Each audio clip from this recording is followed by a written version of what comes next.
రెండోది కూడి వచ్చినటువంటి దేవుని బిడ్డలందరికీ నా ప్రత్యేకమైన వందనాలు తెలియజేస్తున్నాను. అందరికీ వందనాలు.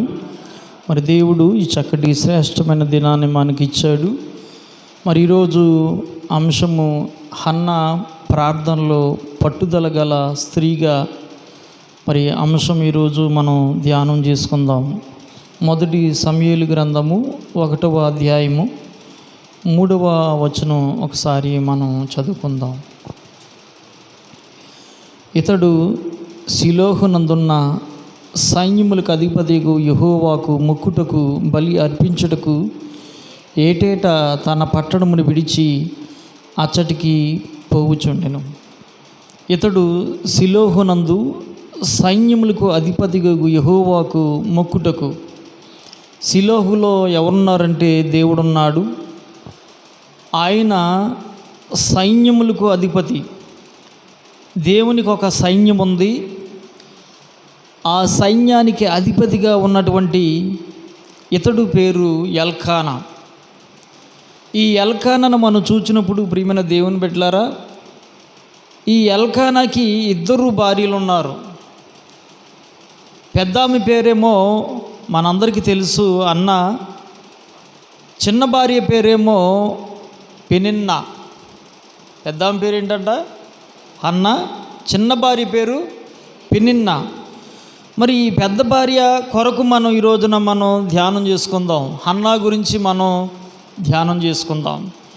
హన్నా అనే పేరుకు అర్థం కృప అని అర్థం. హన్నా అనే పేరుకి అర్థం ఏంటి? కృప.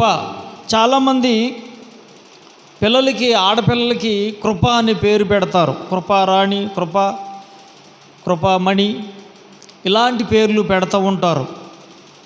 మరి ఇక్కడ చాలా అరుదుగా ఎక్కడో దిక్కున కనిపిస్తూ ఉంటుంది. కానీ చాలామంది ఈ కృప అనగా కనికరము. హన్నాని మనం చూసినప్పుడు ఈ హన్నా పేరులో కనికరాన్ని ఎక్కడ కూడా ఆమెకి లేదు. ఎందుకంటే పెనిన్నాకేమో పిల్లలున్నారు, అన్నాకేమో పిల్లలు లేరు. అంటే ఆమె ఎలా ఉందంటే గొడ్రాలుగా ఉన్నట్లు మనం చూస్తున్నాం. అయినా అన్నాకు ఉన్నటువంటి ఒక నమ్మకం ఏంటంటే దేవుని మీద ఒక నమ్మకం ఉంది ఆమెకి. ఆమె ఎక్కడ కూడా నమ్మకాన్ని కోల్పోలేదు. అన్నా జీవితం మనం అనేకమైనటువంటి బాధలు, అనేకమైన నిందలు పొందినటువంటి ఆమెగా ఉంది. ఈ హన్నా బాధలు పొందింది, నిందలు పొందింది, అనేకమైన శ్రమల గుండా ఈమె వెళుతూ ఉన్నది. ఎందుకంటే ఈమెకి పిల్లలు లేరనే ఒక బాధతో, ఒక నిందలతో ఆమె మరి ఆ విధంగా ఉన్నట్లు మనం చూస్తున్నాం. ఈమెకి ఎవరు లేరు అంటే పిల్లలు లేరు. పిల్లలు లేకపోతే చాలా మరి ఇబ్బందులు పాలవుతూ ఉంటారు. పిల్లలు లేని వాళ్ళని చూడండి, చాలా అమ్మో వాళ్ళని మరి అనేకమైన శుభకార్యాలకు కానీ కొన్ని విషయాల్లో వాళ్ళని పిలవరు చాలామంది. ఎందుకంటే మరి పిల్లలు గల వాళ్ళని పిలుస్తారు కానీ పిల్లలు లేని వాళ్ళని పిలవరు. వాళ్ళు ఆ విధంగా వాళ్ళు వస్తే మంచిది కాదని మరి అనేక విధాలుగా వారు భావిస్తూ ఉంటారు. కానీ అటువంటి పరిస్థితుల్లో ఈమెకి పిల్లలు లేనందున సమాజంలో కానీ, సంఘంలో కానీ, కుటుంబంలో కానీ అనేకమైనటువంటి అవమానాలు పొందే ఆమెగా, బాధలు పొందే ఆమెగా ఉంది.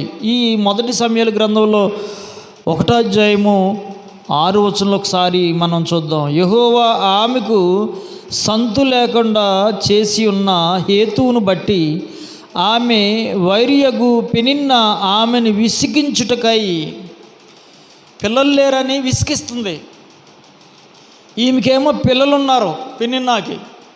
అన్నాకి పిల్లలు లేరనే కారణంతో నువ్వు గొడ్రాలు, నీ చెయ్యి మంచిది కాదు, నీ చూపు మంచిది కాదు, నువ్వు అయ్యి చెయ్యకు, నువ్వు ప్రతి దాంట్లో ఏలు పెట్టకు అని రకరకాలుగా వేధిస్తున్నప్పుడు ఆమె ఎవరికి చెప్పుకోలేని స్థితిలో ఆమె ఏడుస్తూ రోధిస్తూ ఉండేవది. ఇక్కడ మనం చూస్తున్నాం ఎలా విసిగించేది, చాలా భయంకరంగా విసిగించేదంట. పెనిన్నా ఆమెను విసిగించుటకై ఆమెకు కోపం పుట్టించుచూ వచ్చాను. ఆమెకు కోపం వచ్చేలాగా, మనిషికి కోపం వచ్చేదాకా అంత భయంకరంగా ఆమెని వేధించేది.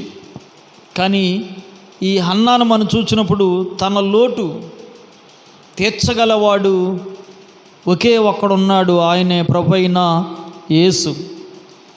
తన ఆదరించేవాడు, తన ఆదరణ కలిగించేవాడు ఒక యెహోవాయే అని, ఆ దేవుడే అని ఆమె మొట్టమొదటిగా చేయవలసిన పని ఏమిటంటే ఆమె దేవుని మీద నమ్మకం పెట్టుకుంది.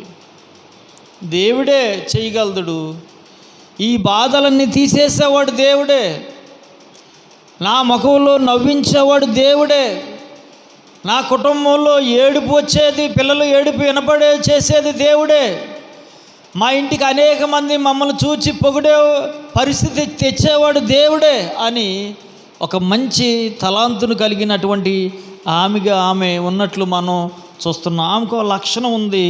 ఏమిటి ఆ లక్షణం అంటే దేవుని సన్నిధిలో చేరి మొర్రపెట్టే లక్షణం. అందుకే చాలామందికి చెప్తూ ఉంటాం, దేవుని సన్నిధికి రావడం, గృహాల వద్ద ప్రార్థన చేసుకునే దానికంటే దేవుని సన్నిధిలో మొర్ర పెట్టడం చాలా ఉత్తమం. దేవుని సన్నిధిలో మొర్ర పెట్టేదిగా ఉంది. ఈ హన్నాను మనం చూసినప్పుడు దేవుని సన్నిధిలో ఎక్కువగా ప్రార్థన చేసినట్లు, దేవుని సన్నిధిలో విజ్ఞాపన చేసినట్లు, దేవుని సన్నిధిలో రోధించినట్లు మనకు కనిపిస్తుంది. ఈమె ప్రార్థన చేసేటప్పుడు మనలాగా కేకలేసి అరిసేసి మనలాగా అందరినీలాగా ప్రార్థన చేయలేదు. ఈమె ప్రార్థన మౌన ప్రార్థన చేసింది. ఈమె ప్రార్థన లోపల ఆత్మతో ప్రార్థన చేసింది. ఈమె ప్రార్థన అక్కడ ఉన్నటువంటి దైవజనుడు చూస్తున్నాడు ఆమెని. ఆ దైవజనుడు చూచినప్పుడు ఆమె పెదాలు ఓన్లీ ఒక పెదాలే ఆమె కదులుతూ ఉన్నాయి, కానీ బయటికి ఏమాత్రం కూడా స్వరము రావట్లేదు. ఆయన అనుకుంటున్నాడు, దైవజనుడు ఏలీ గారు, ఏలీ అనుకుంటున్నాడో ఏమిటి ఈమె మత్తురాలైపోయి వచ్చింది, మద్యం తాగిందా, ద్రాక్షారసం తాగిందా, ఏమిటి లోపల ఏదో మాట్లాడుకుంటుంది, మత్తురాలైపోయి మాట్లాడుతుంది అని అతను ఏం చేశాడంటే అపోహపడ్డాడు. అతను అర్థం చేసుకోలేదు దైవజనుడు. కానీ ఆమె తన బాధ అంతా కూడా దేవునికి చెప్తుంది. తన బాధ అంతా, తన వేదన అంతా, తన అవమానం అంతా, తనకున్నటువంటి పరిస్థితి అంతా కూడా దేవుని దగ్గర మౌనంగా చెప్తుంది, దేవుని దగ్గర సైలెంట్గా చెప్తుంది. మరి దేవుని దగ్గర బహిర్గతంగా ఆమె ప్రార్థన చేసినట్లు ఇక్కడ లేదు. కాబట్టి దేవుని పిల్లారా, దేవుని సంగమా, మనందరూ కూడా దేవుని దగ్గర చెప్పేవారుగా అనగా మొర్ర పెట్టేవారుగా మనం ఉండాలి. ఈ రోజున మనందరికీ తెలుసు, ఎన్ని ఉన్న సంతానం లేని లోటు మరి అది చాలా భయంకరమైనది. ఇక్కడ హన్నాకి సంతానం లేదు, ఎన్నున్నా కానీ సంతానం లేదు. ఆమెను మరి చూస్తున్నప్పుడు చాలా బాధతో దుఃఖంతో ఆమె ఉండేదని మనం ఒకసారి జ్ఞాపకం చేసుకోవాలి. అన్నకున్నటువంటి బాధ మామూలు బాధ కాదు. ఆమె దేవుని దగ్గర ఏడుస్తుంది, కన్నీరు కారుస్తుంది, మొర్ర పెడుతుంది.